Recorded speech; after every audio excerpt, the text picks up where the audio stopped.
Welcome back to another day of self-education.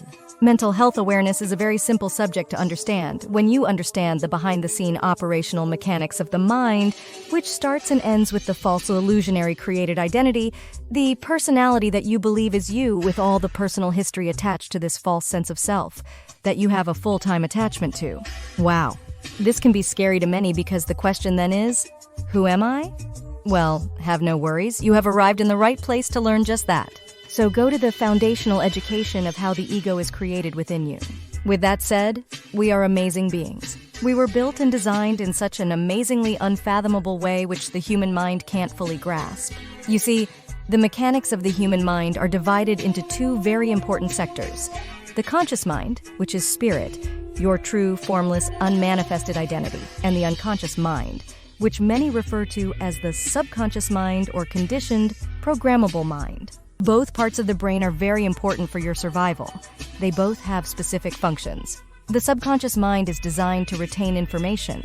It has a vast library that stores all of your memories that you were taught or that you directly experienced, and the subconscious mind only operates off of past and future, which is psychological time.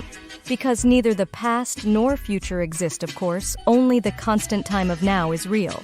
With that said, the ego is nothing but identity that you unconditionally created through the mind. This identity is downloaded information from other people's perceptions, interpretations, judgments of the meaning of life, the art of living, and what life should be.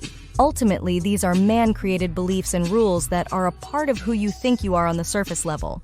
Your nationality, your culture, your religion, all of your beliefs. If you're a man versus being a woman, if you're financially rich or poor, etc.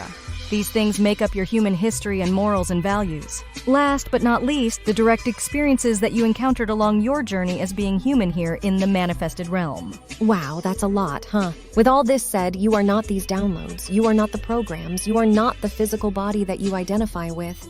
You are not your mind. You are not your thoughts or emotions. All of these things make up your false identity, the ego. What and who you are is much greater than all of this. You are the formless, organic, unmanifested one life, which is the all-encompassing spirit that created all forms, including yours. You are learning these things. You're much greater than that. You are an amazing being. You are much more, much greater than thought forms and physical forms. You are the entire ocean. You're not just a single wave in the ocean. You're that as well, but much greater, much vaster, much deeper. It is your individual duty and challenge to die to your self-created ego every day. Your ego keeps you disconnected because it is not in balance. As I stated before, the subconscious mind has its place. For example, you never have to learn how to spell your name again because it is stored in your subconscious. This is what the subconscious mind is for. It is a vital tool that you pick up and put down, turn on and turn off when needed.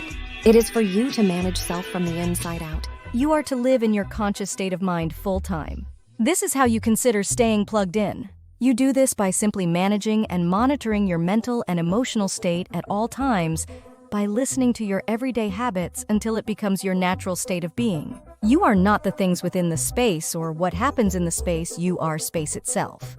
I know that this world resonates with some and that some will have a hard time wrapping their mind around it. Those who are trying to understand this with the mind. And the mind cannot understand spirit. It is beyond the mind. Spirit created the mind and thought. Let me ask you a question. Can life exist without consciousness? Let me ask you another question. Can consciousness exist without thought? Of course, thought cannot exist without consciousness because consciousness is where your thoughts are born. Have no attachments to anything because nothing that has a birth or death or is forever changing is ultimately real. This will wrap up today's lesson. We will see you next week, same time, same place. Please like, share, subscribe us on Facebook, Instagram, TikTok, and web as Wake Up and Now Global.